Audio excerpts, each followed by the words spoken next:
ناظرین، بہت سے دنیا میں آپ نے ایسے ریکارڈز دیکھے ہوں گے جو کہ اپنے کردار میں ایک اہمیت کے حامل ہیں، جیسا کہ racing, mountain climbing, man made structures جس میں ٹالسٹ بلڈنگز، ٹالسٹ اسٹیچو وغیرہ اور بہت سے ایسے ریکارڈز شامل ہیں۔ لیکن آج میں آپ کو ایک حیرت انگیز ریکارڈ کے بارے میں بتاتا ہوں۔ جی ناظرین، اسکوبا ڈائیونگ سے آپ لوگ واقف ہوں گے۔ مصر سے تعلق رکھنے والے احمد گبر، جنہوں نے 41 سال کی عمر میں مصر کے سمندر دہاب میں جو واقع ہے ریڈ سی کے نام سے جانا جاتا ہے، وہاں پہ انہوں نے اسکوبا ڈائیونگ میں ورلڈ ریکارڈ قائم کیا۔ ساؤتھ افریقن ڈائیور نونو گومیز، جس کا پچھلا ریکارڈ 1044 فیٹ یعنی 318 میٹر کا تھا، لیکن احمد نے 1090 فیٹ یعنی 332 میٹر کی گہرائی میں جا کے اس ریکارڈ کو اپنے نام کروا لیا۔ اس کارنامے کو انجام دینے سے پہلے احمد کے لیے ایک ٹیم بنائی گئی، جس میں احمد کی فل سیفٹی اور کسی بھی ایمرجنسی کی صورت میں ڈاکٹرز اور پروفیشنل ڈائیورز کو مقرر کیا گیا تاکہ احمد کی کامیابی ممکن ہو سکے۔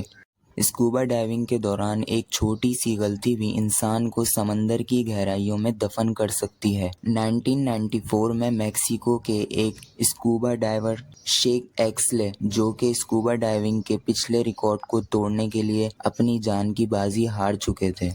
احمد کے ساتھ سمندر میں ایک رسی بھیجی گئی جو کہ میجرمنٹ کے لیے استعمال کی گئی تھی۔ احمد کو سمندر کے ٹارگٹ پوائنٹ سے واپس آنے میں تقریباً 15 گھنٹے لگ گئے، جس میں اسے پانی کے دباؤ اور پانی میں بننے والے سائیکلونز اور بہت سی دشواریوں کا سامنا کرنا پڑا۔ طلال عمر، جو کہ گینیز بک آف ورلڈ کے اسسٹنٹ ایجوڈیکیٹر ہیں، انہوں نے آفیشیلی احمد کی ڈائیونگ کی میجرمنٹ کی تصدیق کی، جبکہ اس دوران vice dean of science and maritime technology کی پروفیسر ایمن وانا اور پروفیشنل ڈائیونگ انسٹرکٹر کے ڈائریکٹر مصطفی السید بھی اس دوران موجود تھے۔ انہوں نے اس کی تصدیق کرتے ہوئے اس کو گینیز بک آف ورلڈ کا نام بھی دیا۔